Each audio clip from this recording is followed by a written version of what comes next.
Employers and employees negotiating terms and conditions of employment is something that happens globally, and particularly in a collective context where unions will often speak on behalf of a group of employees. In Australia, the system of enterprise bargaining has been in place for around 40 years, but increasingly, individual negotiations by employees of their terms and conditions is becoming more and more prevalent. For more on this, we spoke earlier with Joydeep Hor from employment law firm People and Culture Strategies. I think one of the things that has really exacerbated that is some of the shifts to the ways of working that have happened as part of the pandemic. As I'm sure many people would be aware, there continue to be a lot of varied and interesting working arrangements, hybrid working from anywhere. The challenge, the tussle between employers and employees in terms of trying to get people back to the workplace, and because of the experiences that have been had on both sides, being the employer side and the employee side, what we are seeing happening increasingly commonly at the moment is that the negotiations are taking place at the time of recruitment in relation to things other than just the issue of salary and remuneration benefits, which have typically been the subject of negotiations for quite some time. But now it is almost becoming a critical issue that employees and employers are going to have to negotiate a range of other matters, not the least of which is working from home or what the particular working arrangements are. And so what that does do is it means that employers have to think a lot more carefully about what their position might be on a wider range of issues going into a recruitment process. But also this then translates into the negotiations that happen year to year as part of performance appraisals and a range of other contexts. So, Joydeep, are we actually seeing collective bargaining failing at this point, given that we're actually seeing those individual negotiations go on?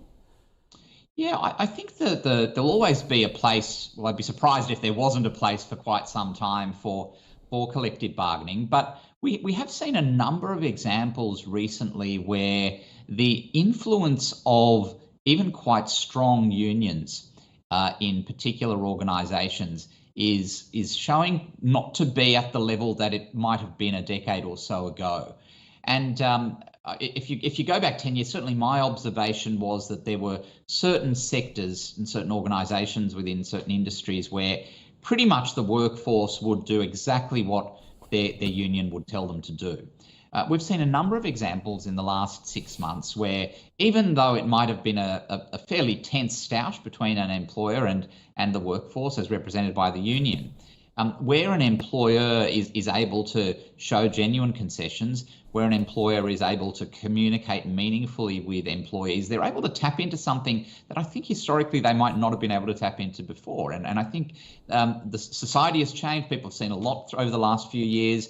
And I think there's a general improvement in the sophistication of the workforce when it comes to how much they listen to when it comes to the unions that represent them. So that's been an interesting development. So I do think it'll be interesting. There'll be a place for unions, but in terms of their effectiveness, they're going to have to, I think, be a bit more agile than perhaps they might have been up to now in collective bargaining.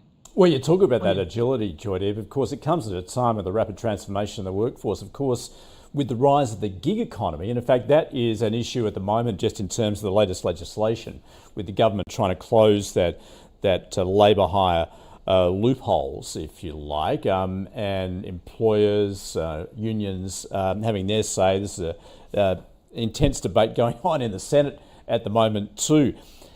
How does that actually play into this, given the nature of work at the moment?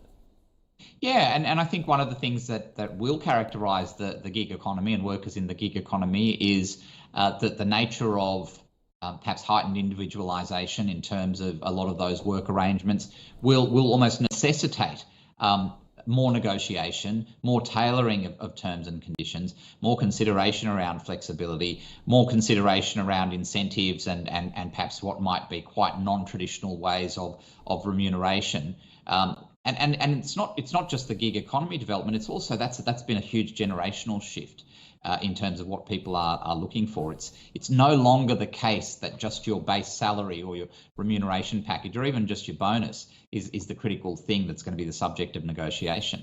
And I wouldn't be surprised if over a period of time, as odd as this might sound now here in November 2023, but I say give it 6 to 18 months, and employers will actually be taken to task at an individual negotiation level around what they stand for and how accountable they will be to issues of social justice, their philanthropy, their causes. And it might sound very weird, but I think we are starting to see some shifts there. So the parameters of what's going to be in scope when it comes to negotiation is going to be really broad and will extend to things on a completely non-monetary level as well. So overall, Joydeep, what are the tips then, particularly as far as employers are concerned?